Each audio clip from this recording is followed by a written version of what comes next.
Ceci est un livre audio autogénéré par Google. Introduction GENERALE.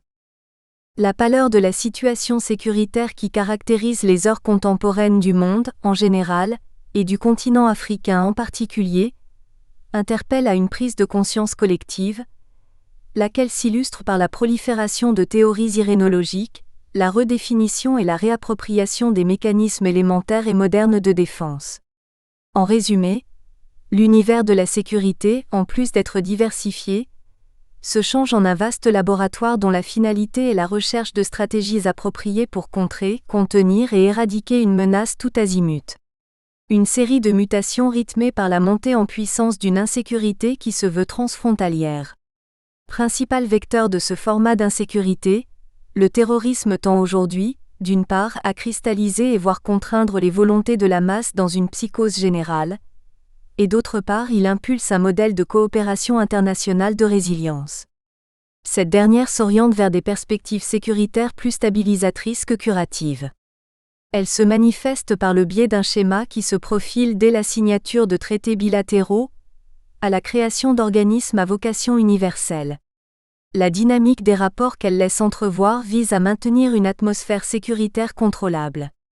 Entre violation des intégrités frontalières régulières, propagation rapide de la terreur, exaltation permanente de la violence et du traumatisme, orchestrée par des groupuscules aux dénominations tout aussi folkloriques les unes que les autres, il apparaît important d'urgemment mettre sur pied des dispositifs et mécanismes de défense proactifs qui permettraient une réaction immédiate, continue, permanente et efficace.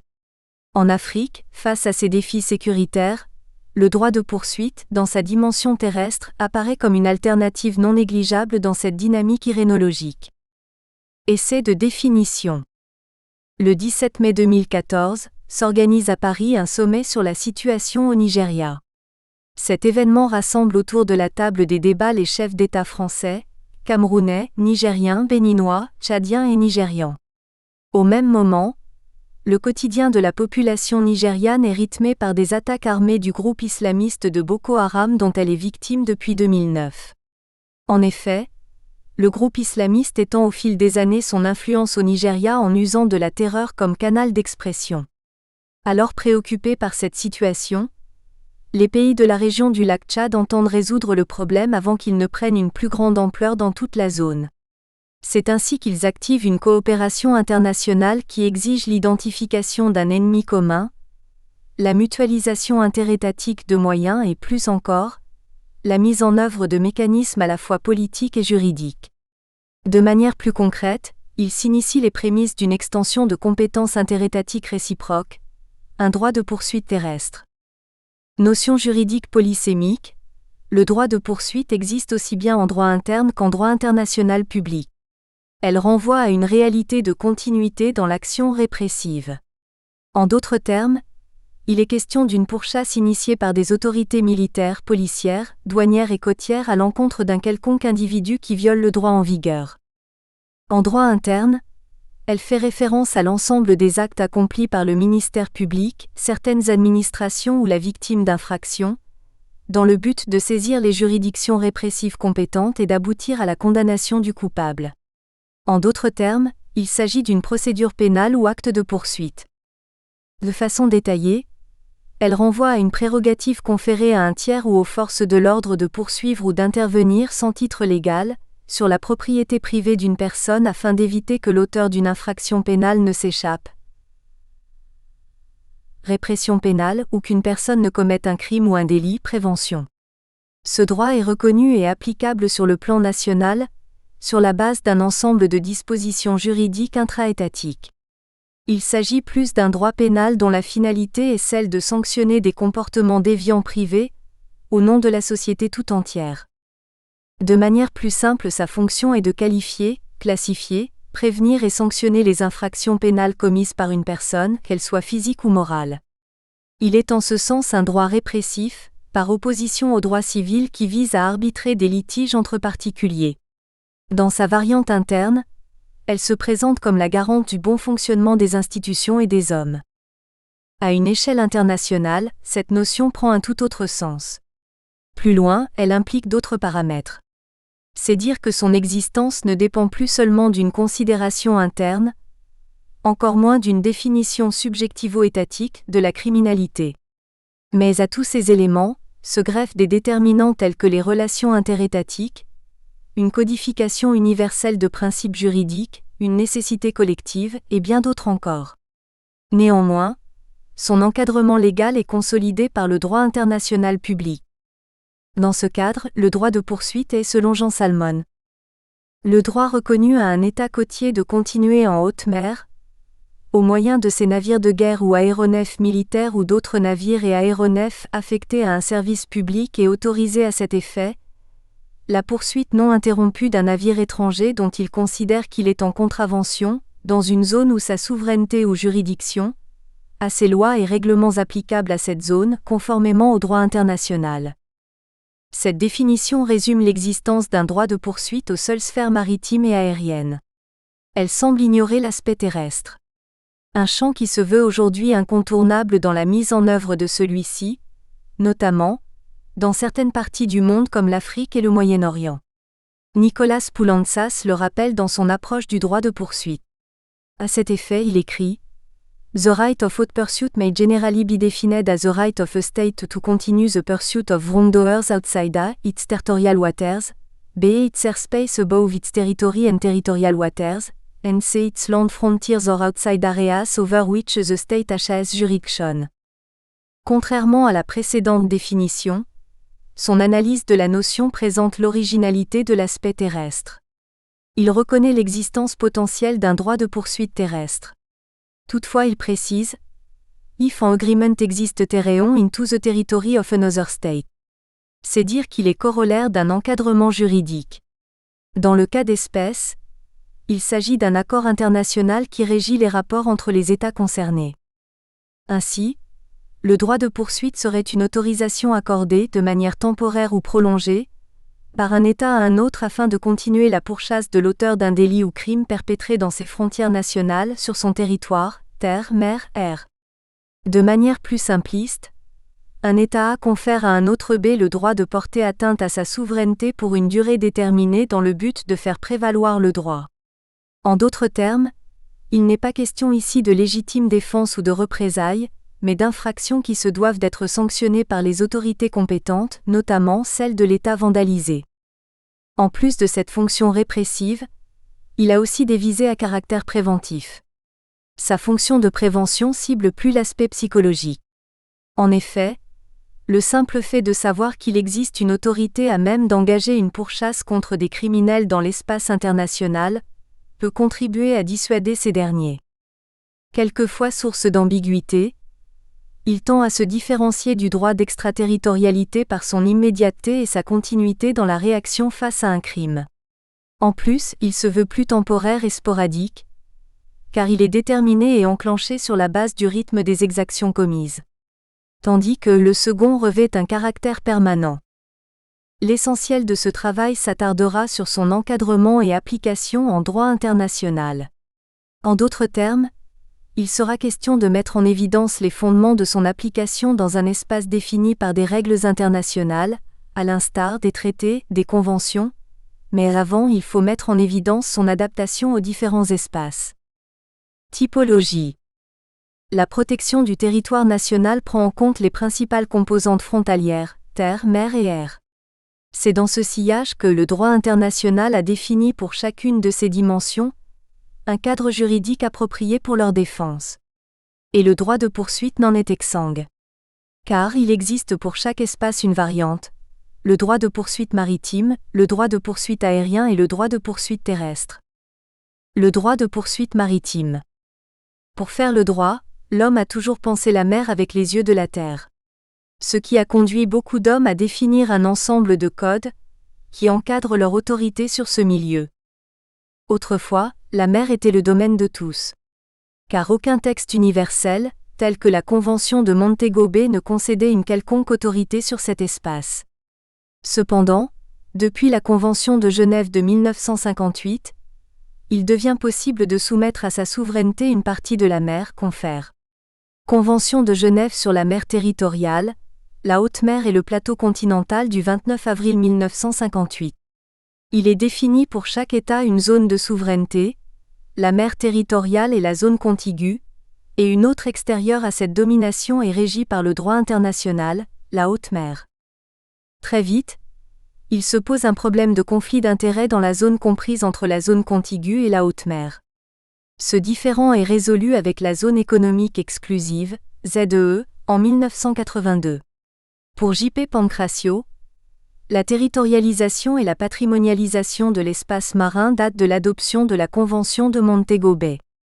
Effectivement, depuis cette date, les frontières maritimes sont plus claires et les droits des États y sont clairement précisés.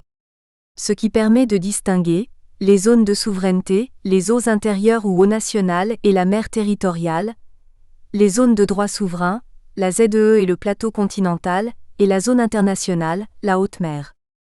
Dans ce large spectre frontalier, le droit de poursuite peut être appliqué dans toutes les zones à titre répressif ou préventif. Cependant, une nuance mérite d'être précisée. En effet, le droit de poursuite en milieu marin est codifié depuis les conventions de Genève de 1958, confère article 23 de la Convention sur la haute mer. Ainsi, il est permis à tout navire de guerre ou aéronef de guerre d'entreprendre la poursuite d'un navire étranger, si ce dernier contrevient aux lois du dit État lors de son passage. Dans ce contexte, l'État qui engage l'action est dans une posture répressive car il vise à faire sanctionner une infraction commise dans sa zone de souveraineté. Cette poursuite peut aussi revêtir un caractère préventif. Ceci dans la mesure où un État vise à contrecarrer, en haute mer ou en tout autre lieu ne relevant de la juridiction d'aucun État, les méfaits d'un navire criminel qui causerait préjudice à un quelconque État. Il est question ici des actes de piraterie, confère article 100 de la Convention de Montego Bay 1982. De manière plus explicite, le droit de poursuite en milieu marin est identifié dans l'article 111 de la Convention de Montego Bay de 1982. En effet, il peut s'appliquer dans les eaux internationales, la haute mer, mais doit systématiquement cesser dès l'atteinte d'une zone placée sous la juridiction d'une tierce souveraineté. Pour résumer, selon la CMB, la poursuite doit être immédiate, juste, rester légitime et légale, et ininterrompue. Le droit de poursuite aérien. Les violations des espaces aériens sont très vite devenues récurrentes. Ceci est dû à une évolution fulgurante de l'aéronautique et à une difficile précision des frontières étatiques atmosphériques. En octobre 2015, le secrétaire général de l'OTAN Jens Stoltenberg dénonce les violations inacceptables de l'espace aérien turc par des avions de combat russes au niveau de la frontière turco-syrienne. En janvier 2016, un chasseur-bombardier Su-34 viole l'espace aérien turc, une fois de plus. Et le président turc Tayyip Erdogan voit en cet acte une violation des droits souverains de la Turquie. L'OTAN, par la voix de son secrétaire général, invite la Russie à respecter pleinement les frontières aériennes turques. En novembre 2015, un chasseur-bombardier Sukhoi-24 russe est abattu par des chasseurs turcs F-16 au-dessus du territoire syrien. La Turquie parle de réaction à une violation de son espace aérien. Les Russes réfutent toute souveraineté turque dans cette région. Nous avons suffisamment de preuves démontrant que l'avion russe n'a pas violé l'espace aérien turc. L'appareil a été abattu alors qu'il se trouvait en Syrie, à 5,5 km de la frontière turque, affirme le général de l'armée de l'air russe Sergueï Dronov. En février 2016, 6 avions de combat turcs sont accusés de 22 violations de l'espace aérien. Tous ces faits susmentionnés n'ont pour évocation que d'inciter le débat sur la souveraineté étatique dans le milieu aérien. Évoquer alors la souveraineté met en lumière la problématique de la définition des frontières de cet espace. En droit aérien, une distinction est faite entre l'espace aérien international et l'espace aérien national. L'espace aérien national d'un État est celui qui surplombe son territoire et sa mer territoriale. Il est davantage déterminé par le biais de principes coutumiers, qui essayent de faire correspondre de manière verticale les frontières aériennes avec les limites terrestres et maritimes. Le résultat de cette équation donne le domaine de définition de la souveraineté de chaque État. D'ailleurs, la Convention de Chicago de 1944 la consacre en son article 1er. Chaque État a la souveraineté complète et exclusive sur l'espace atmosphérique au-dessus de son territoire. La règle de la souveraineté complète et exclusive de l'État met en évidence le caractère strictement étatique du droit international de l'aviation civile. En d'autres termes, la législation et la réglementation applicables aux aéronefs sont celles de l'État survolé. Ce qui implique le caractère discrétionnaire de ses compétences pour l'aménagement du régime juridique du survol de son territoire par les aéronefs, nationaux ou étrangers. Ainsi, il est libre non seulement de réglementer voire d'interdire tout survol à des appareils militaires ou même civils. Toute violation de ces prescriptions constitue une atteinte à sa souveraineté et peut donner lieu à la mise en œuvre de mesures de réaction licite de l'État dont les droits sont violés. Interception ou obligation d'atterrir de l'avion en situation d'infraction. De manière plus concrète, le droit de poursuite dans l'espace aérien est régi par les lois nationales. Et seuls les États jouissent de la liberté de sa mise en pratique. C'est le cas de la Grèce qui s'engage dans une pourchasse d'avions de combat russes suite à une violation répétée de son espace aérien, ou d'un chasseur-bombardier turc qui détruit un Su-24 sous le prétexte d'une violation de l'espace aérien turc. Ce droit n'est applicable que par des aéronefs d'État, militaires, policiers, douaniers, puisqu'il leur incombe la mission protectrice de l'intégrité territoriale. Le droit de poursuite terrestre. Pour ce qui est du droit de poursuite terrestre, il faut dire qu'il dépend entièrement des aspects de droit international coutumier. Selon N. Poulantzas, The hot pursuit on land or ground hot pursuit is the uninterrupted continuation into a no man's land or into territory of another state following an explicit agreement with the state in question permitting the exercise of the right of hot pursuit in its own territory, of THT pursuit of an offender or group of offenders started by the authorities immediately after the commission of an offense. Cette définition quelque peu exhaustive met en exergue une pratique corollaire d'une juxtaposition de paramètres. Ces derniers sont les acteurs, les moyens et les critères d'applicabilité. Concernant les acteurs, cet auteur relève ici le rôle prééminent de l'État. Un acteur qui est au cœur de la préoccupation de la poursuite. C'est lui le dépositaire de la compétence territoriale requise pour une mise en pratique du droit de poursuite. Cependant, son action est encadrée par des mécanismes juridiques. Il s'agit dans ce cas d'accords internationaux passés entre les différents États concernés par la poursuite. Ces compromis peuvent être à la fois bilatéraux et multilatéraux. Dans le premier aspect, il est question d'une entente passée entre deux États.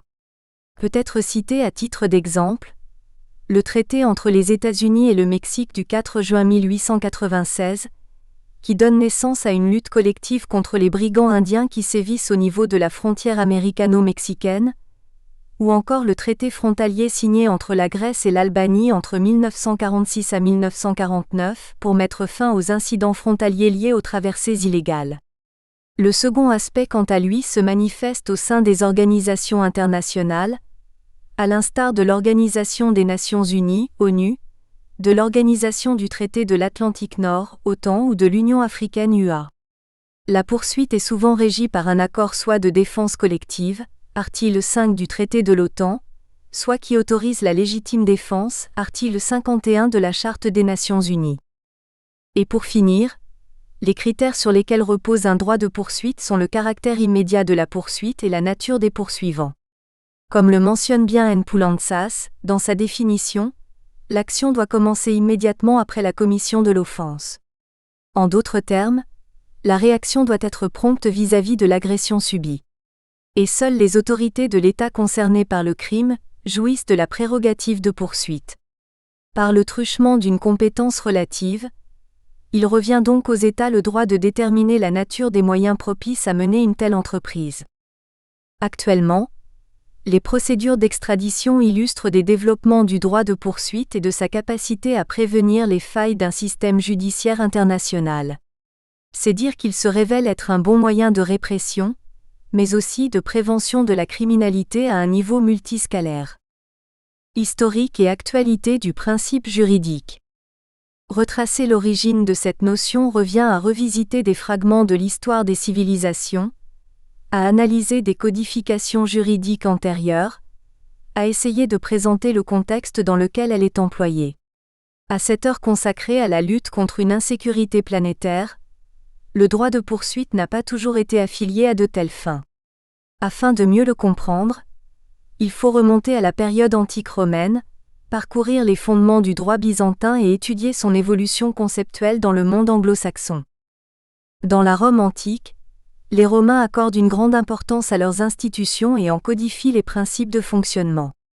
Leur système civilisationnel repose sur un ensemble de valeurs, coutumes et pratiques, dont l'esclavage. Autour de celles-ci, ils établissent des règles. C'est ainsi au sein de ces dernières que peuvent être les preuves de l'existence d'un droit de poursuite. En effet, selon la loi romaine, les maîtres jouissent d'un quitus qui leur autorise la poursuite d'un esclave même au-delà des limites de leur propre terre.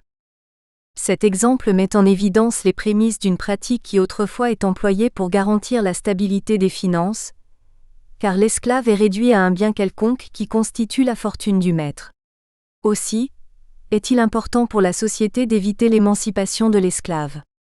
Du simple fait qu'il pourrait contribuer à la fragilisation de la civilisation, ceci en renforçant les rangs des rebelles, Spartacus et sa suite, et en renseignant ces derniers sur les points vulnérables de la cité. Loin de ces aspects purement subjectifs, il apparaît important de relever que cette pratique met un accent sur des paramètres incontournables dans la compréhension contemporaine de cette notion. Il s'agit entre autres du cadre juridique et de la frontière. Dans le droit byzantin, par contre, le droit de poursuite se résume à la théorie de la prise des animaux sauvages et du poisson après la poursuite. En d'autres termes, il est question d'une réglementation régissant les rapports entre chasseurs, pêcheurs et leur butin. Dans le même ordre d'idées, le Code civil grec de 1940, dans ses articles 1077 à 1079, encadre le droit de poursuite et de propriété du bétail sur les terres d'un voisin. Il introduit la notion de compensation et de réparation des dommages. Mais l'aspect qui mérite d'être mentionné dans ce contexte est celui du droit de propriété. Transposé dans l'environnement actuel, ce paramètre met en évidence les interactions qui subsistent entre les différents États lors de la pourchasse des criminels.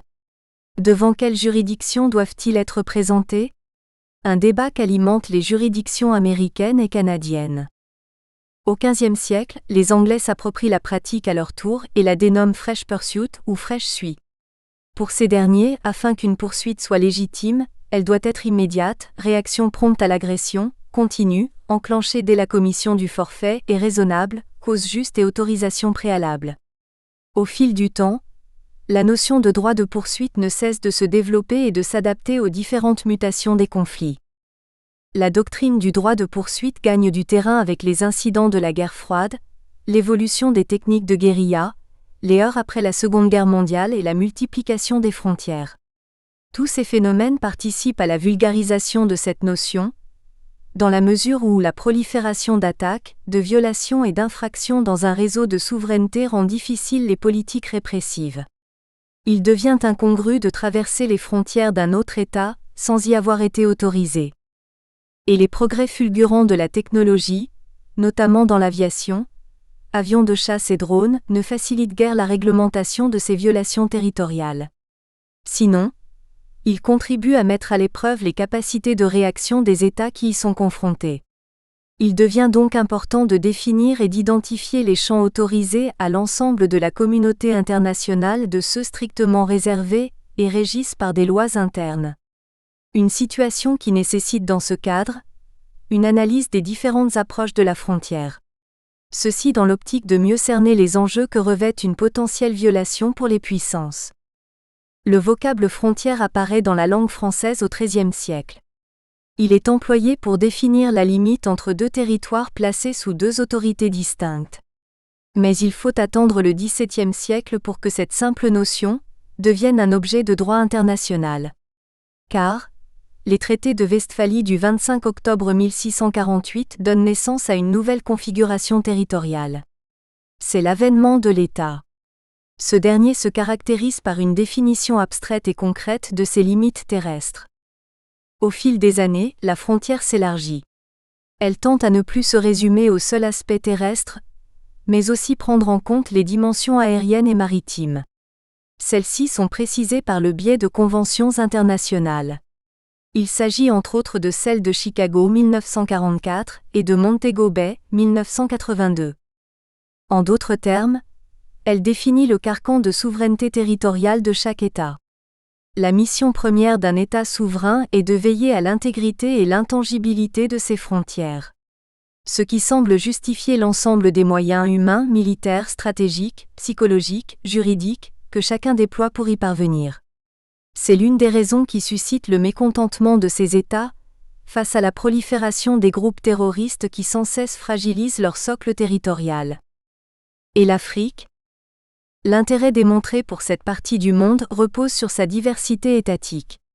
En effet, forte de ses 54 États, elle représente un partenaire de taille et de masse dans la détermination du jeu international. Cette importance peut être située à l'aube des années 60, lorsque l'Afrique se défait de l'emprise coloniale. Une colonisation qui, sans le savoir, lui conférait le poids quantitatif dont elle jouit à l'heure actuelle. Et pour mieux comprendre cette situation, il faut se rappeler de l'acte final du deuxième congrès de Berlin 1884 à 1885, qui en plus d'entériner le partage du continent africain consacre la naissance d'un environnement westphalien, en conférant un droit à la frontière aux peuples africains. D'ailleurs, les limites qui y sont établies demeurent, à quelques exceptions près. Un panorama qui fait de l'Afrique un acteur probant dans l'application d'un droit de poursuite. L'accession à l'indépendance dans les années 1960, d'une grande majorité des États africains, marque un bon point de départ de réflexion. Pour le droit, notamment international, c'est la naissance de sujets de droit. À ce titre, aux États africains peuvent donc s'appliquer un ensemble de régimes internationaux, pays membres, observateurs, États tiers, régis par des textes internationaux, accords bilatéraux, traités multilatéraux, conventions et bien d'autres. Plus loin, c'est dans ce sillage que l'Afrique remplit l'une des conditions préalables à l'applicabilité d'un droit de poursuite. Plus près, son contexte d'instabilité et sa conflictogénéité font d'elle l'un des théâtres probants à la pratique du droit de poursuite. Au regard de la situation actuelle, la prolifération de conflits armés non internationaux et la mutation de l'ennemi auquel se heurtent les armées régulières, nationales et transnationales, incitent une coopération dynamique des forces armées africaines. Celle-ci tend à s'illustrer dans la lutte antiterroriste, qui caractérise en ce moment les missions de ces forces. Très souvent, les traités bilatéraux Nigeria-Tchad janvier 2015, Tchad-Niger février 2015 et multilatéraux, cas de la mise en place de la force conjointe du G5 Sahel de la force multinationale mixte, sont les manifestations les plus plausibles. La nouvelle nature transfrontalière de l'assaillant semble complexifier les choses et exiger un redoublement d'efforts. Les groupes terroristes, à l'instar de Boko Haram, AQMI, Al-Shabaab sont davantage considérés, du fait de leur portée continentale, comme des nébuleuses insaisissables. Il revient donc aux États la délicate tâche de pouvoir concilier, à la fois, respect de la souveraineté et préservation de l'intégrité nationale. L'exacerbation du mouvement terroriste dont les actions revêtent un caractère transfrontalier, nous amène encore à déplorer la restriction définitionnelle du droit de poursuite. En effet, cette définition est davantage résumée aux simples aspects maritimes et aériens. D'ailleurs, les illustrations les plus médiatisées jusqu'à l'heure actuelle restent celles qui font allusion à la répression des actes de piraterie dans les golfes de Guinée et d'Aden. Et les tentatives d'extension à la dimension terrestre tendent à se résumer aux missions américaines, les États-Unis face aux talibans afghans, ou israéliennes, Israël face aux auteurs d'attentats dans le sud du Liban, pour ne citer que ces exemples. En Afrique, le droit de poursuite terrestre intervient souvent en marge de l'évolution d'un conflit ou de sa résolution. Cependant, au regard de la dynamique coopérante observée, accords et échanges interétatiques, au cours de ces épisodes particuliers, il est possible de relever des indicateurs qui laissent comprendre son existence palpable et sa pratique. Intrigué à la fois par cette omission, volontaire ou pas, et l'agitation, conflits armés non internationaux qui gagnent du terrain sur la scène internationale africaine, il apparaît important de mettre en évidence ce pan non négligeable du processus de pacification. En d'autres termes, l'objectif est de définir puis d'analyser une notion juridico-politiste qui détermine, dans un contexte conflictuel et ou conflictogène, la physionomie de la lutte antiterroriste. En deux principales parties, Le présent ouvrage compte bien essayer de répondre aux préoccupations de l'existence et de l'application du droit de poursuite terrestre en Afrique.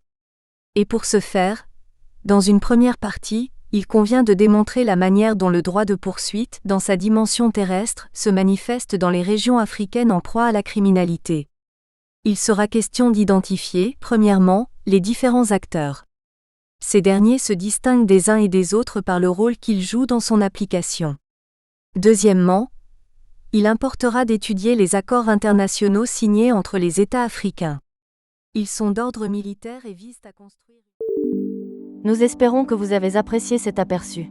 Pour continuer à écouter ce livre audio sur Google Play Livres, utilisez le lien dans la description de la vidéo.